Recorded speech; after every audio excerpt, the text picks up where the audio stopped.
morning. I finished, well, I've got to look out for this light here. I hadn't considered that.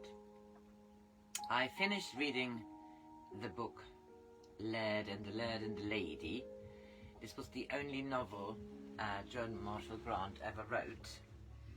She wrote books about her previous incarnations, and they are fascinating books.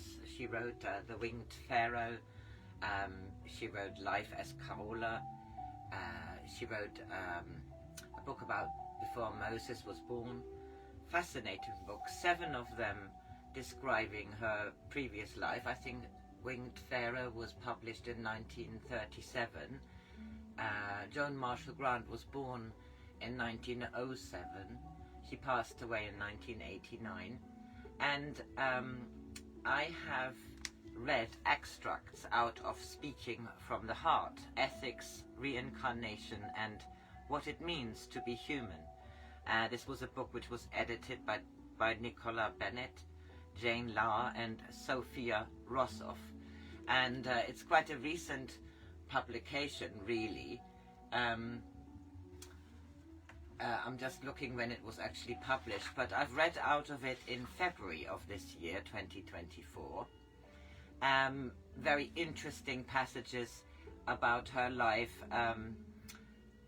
in England between 1907 and 1937, because she was English. And I read chapter 4 on writing and 5, 6, 7 out of this book.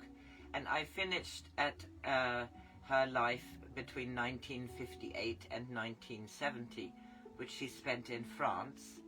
And I finished at chapter 10, which was a book about psychiatry and past lives, etc. And chapter 11 is question and answers. And I think I continue reading here because it is a fascinating book. And having just finished The Laird and the Lady, which was her only novel, she admired writers of novels. She admired their creativity. And it is ironic, after having read The Laird and the Lady, that was published in 1947 or 49, where she said that books would have to be for people to learn something, or, you know, she wasn't very much into writing novels herself. She wrote about her previous life experiences. And there I have just read her one and only novel, The Laird and the Lady. And I shall now continue to read chapter 11 out of this book, Question and Answers. These might be questions and answers which we would even ask today in, you know, July 24. Back at home in France the following summer, Joan conducted a series of question and answer sessions, while in what some might call a trance state. What she would call a level shift. She and Kay and their visitors would sit after dinner, much as happened at Trelieren during the 1940s with the gold key sessions. And if the atmosphere and timing proved right, Joan would shift level or hove. They would probably be sitting at the dining room table in the big white room they still called the barn, the warm darkness outside thick with the sound of cicadas and the night fragrances of the garden, candles burning low in the candelabras on the table, the tape recorder discreetly administered by Kay, wearing or not. It failed far more often than it actually worked when upstairs stuff was going on. I'm going to tune this music down a little bit. I love a little bit of music, but it mustn't intrude. Responsibility for others. Question. To what extent am I justified in enjoying luxuries when other people are short of necessities? Joanne. When you ask me that question, I find myself in my high chair being told to eat up my rice pudding, because I ought to think of all the little children in the East End, to which I replied, If I don't eat my rice pudding, there is very little chance of the children in the East End getting it. But if I do eat my rice pudding, there is no chance of them getting it at all. If you have no luxuries in a culture, your craftsmen starve. What is diabolical in a culture is to refuse to produce necessities so as to maintain the price. A pharaoh provided for himself and relied on the evidence of his power to allow the craftsmen the manifestation of their genius. Therefore, his throne was inlaid with gold and ivory and lapis lazuli. But so were the granaries filled also, and if through some circumstance unforeseen by the keepers of the fields, such as a succession of low Niles, the granaries were empty, then were the treasure rooms opened to barter with foreigners for grain. It is the privilege of the rich to protect the poor against lean years, and unless the crook and the flail are of gold, the field workers tremble when the river does not rise high enough to fill their water channels. Question. To what extent am I responsible for a child starving in Greece? Joanne. Are you the king of Greece? Question. Well, what about a child 10 miles away from me? Who is my neighbor? Joanne. That is a question which each person must answer for himself. Are you the leader of 100, an emir, or a pharaoh?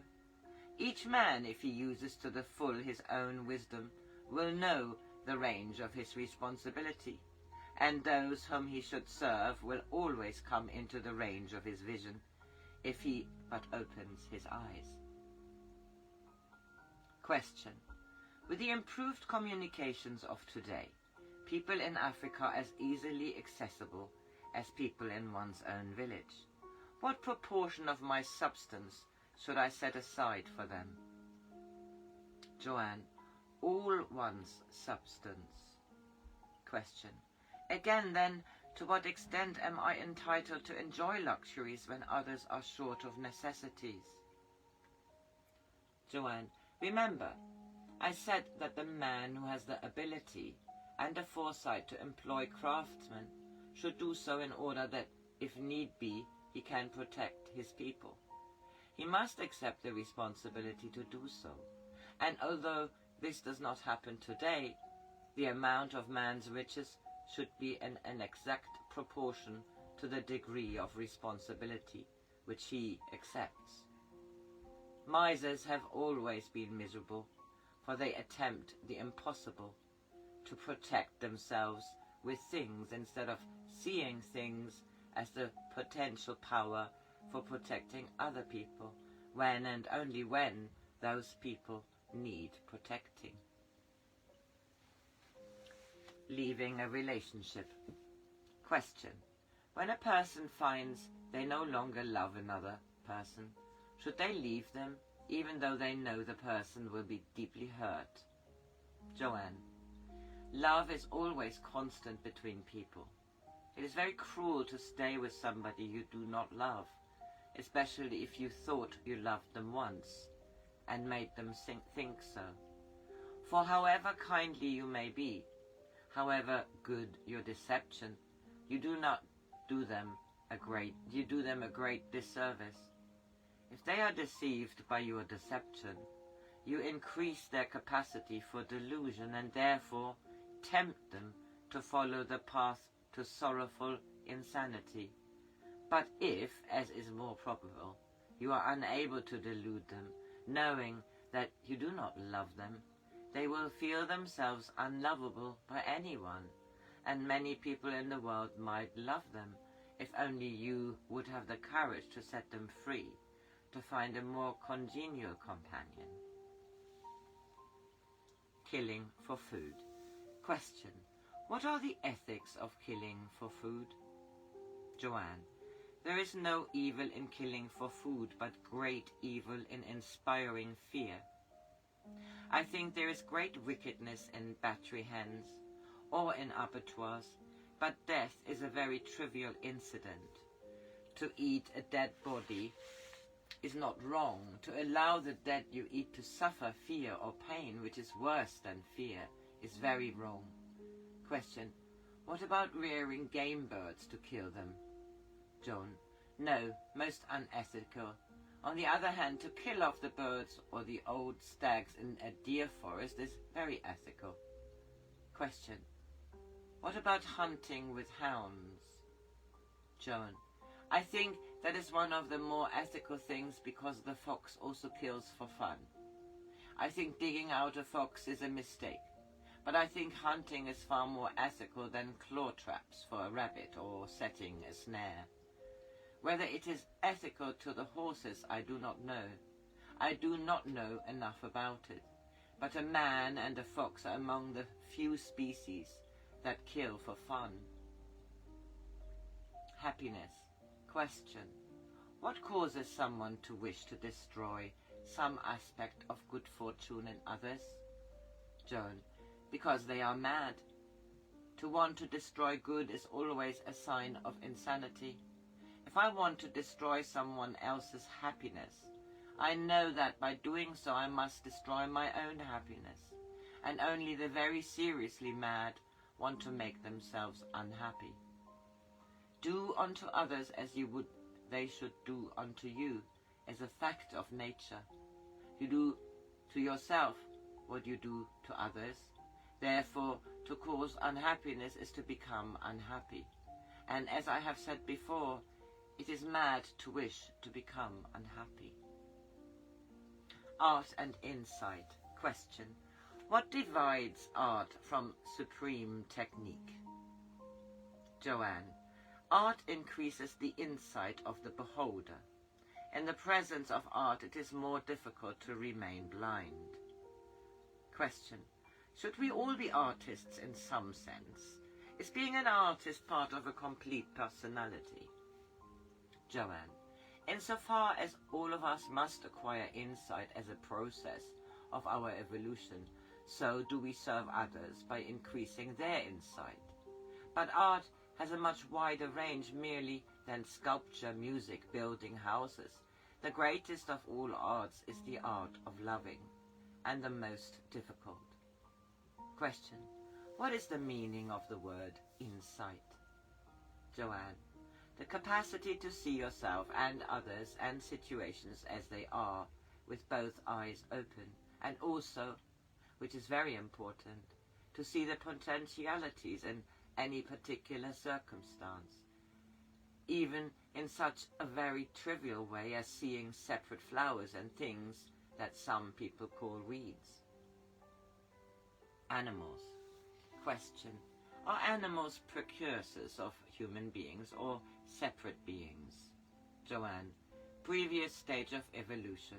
The soul of an animal is just as much of God as the human being, and very often much more so, because the only way one can judge the value of any particular stage in one's journey is its closeness to the divine pattern of evolution. So Eloise, her dog at the time, is much closer to the deity than most people one will ever meet, who are envious or jealous or miserly. If Christ were in the room, he would recognize Eloise as part of himself very much more easily than he would recognize some miserable tycoon, because they would have much more in common. Racism. Question. How should races resolve their antagonism? Joanne. By interbreeding. Question. Does interbreeding weaken the breed? Joanne. It may weaken the determination to be separate. Envy and jealousy. Question. What is the difference between envy and jealousy? Joanne. Envy is always concerned with the possession of things or the desire to possess things. Jealousy is concerned with the desire to possess people or live things. You can be jealous of animals. Question. Is it an important distinction to make? You once said that one level up you knew there was a very important destination. Joan. Yes, the distinction is important. They stem from different wrong ideas. Question. Can you tell me what the different wrong ideas are? Joanne. Jealousy is based on the Trinity and the triangle. It is very much more important because jealousy can exist on many levels, but envy can only exist on the level of three-dimensional form. If I have an object and I give that object to someone else, I no longer have that object. If I give love to someone, then I have more to give. Love and hatred. Question. Can love and hatred coexist? Joanne. Yes, you can love certain aspects of a person and hate other aspects of them. Question. Does one overpower the other? Joanne. They do not turn into the other. One has a certain amount of energy, and that energy can be used to love or to hate. Therefore, insofar as you are using your energy for hating, there is less for loving. It is energy in diametrically opposing directions. Love cannot turn into hate. Nobody can love the hate-attracting aspect of another person. You can never get to love them. It is an absolute waste of effort. The most you can do is to try and make the other person realize that that part of themselves can never be lovable. If someone can be made to realize that their capacity for jealousy can never be lovable by anyone, they will try to change themselves, especially children. If you say to a child, "Every time you are jealous, I cannot help loving you less," he will understand.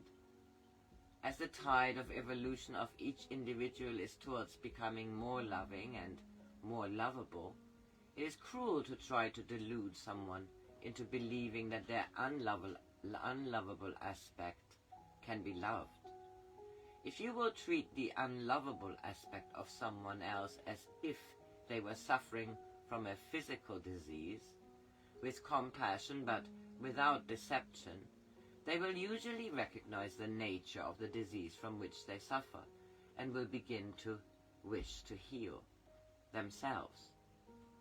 But to lavish sympathy on the malign aspects of either your own or someone else's character is as uncharitable as it would be to leave a poisoned arrowhead in their flesh because you are too squeamish that they would temporarily suffer pain when it was cut out. Blood relations. Question. Is there any age of the human being at which you should just accept them as they are? Joanne. Perhaps a few days after birth. You may have to accept that they are much wiser than yourself and have the humility to learn from them. It is always unlikely that the patient cannot learn from the child if the parent has any wisdom to teach the child.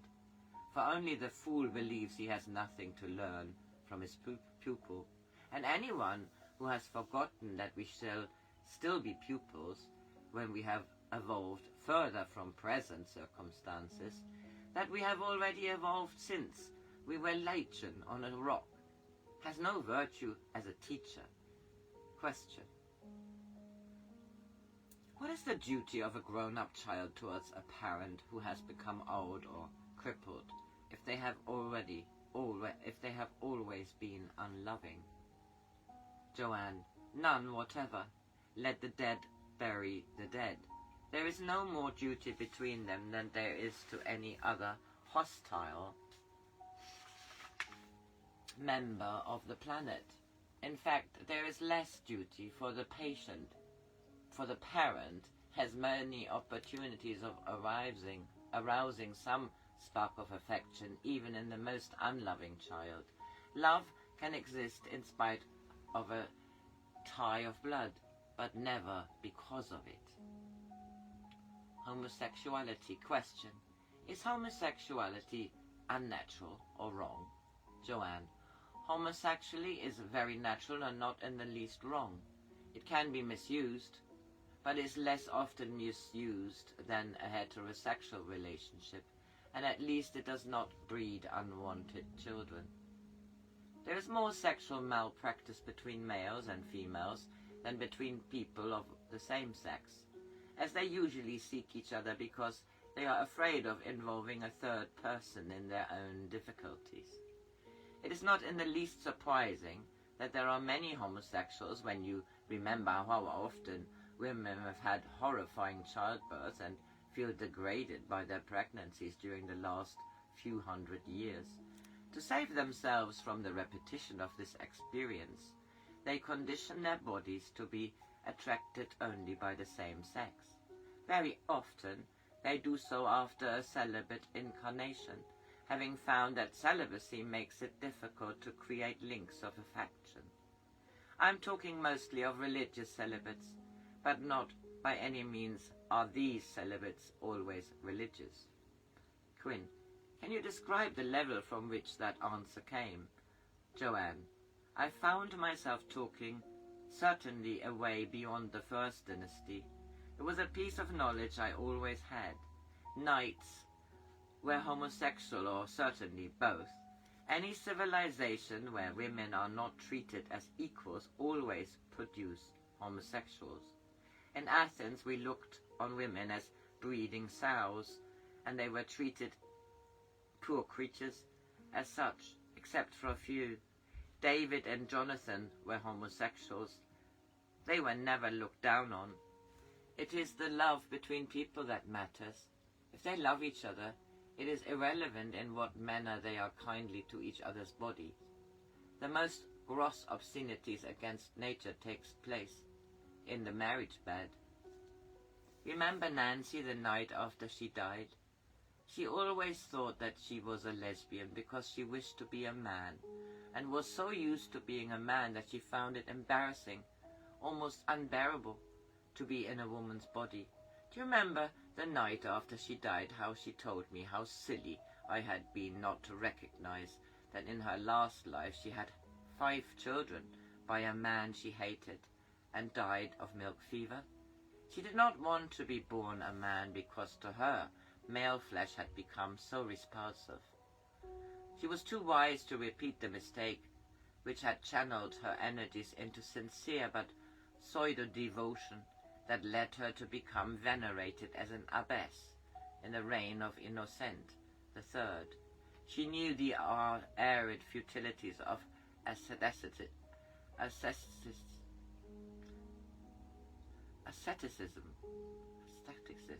so she dared not cut herself off from bodily contact with her fellow human beings. Question: when and why did it start to be considered a sin against society? Joanne, I think it was Pope Gregory III who invented it. I have no down here knowledge of him. I think he was in the 6th century. Homosexuality was supposed to be the privilege of the clergy. It was a popish trick, so-called. I think you will find no records in history before the Reformation against homosexuality. It was a Greek practice, a knightly practice. It was the duty of the squire to teach his page about sex. It was encouraged in the early church. Certainly in the early monastery, women were not permitted because children distracted a man from the performance of his office. At Fontevraud, there were 400 monks and 400 nuns. Homosexuality was encouraged, and only when the sexes mingled and a woman became pregnant were they expelled.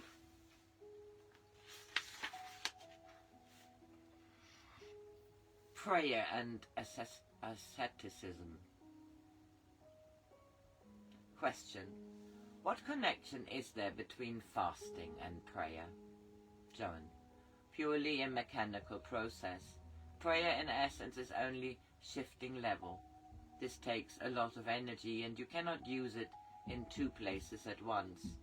As all disciplines which are only useful guides, it has become distorted since people believe there was virtue in it for itself. If you've had a heavy meal and tried to shift try to level shift, you will usually go to sleep. It was only when the church wanted to get rid of the few Christians that remained in the congregation, and even in the church itself, that they made people try to pray kneeling, which is a position which makes level shifting virtually impossible. The body should be as comfortable as possible. The position can be... So I don't know when this finished. The last chapter I just read was the chapter on prayer and asceticism, and this prayer is very hard work, and very few people do any. Mumbling words in church is not praying, nor is asking for grace to save yourself the trouble of curing yourself. So I finish this here. The next question and answer is under prayer and evolution. Have a lovely Wednesday.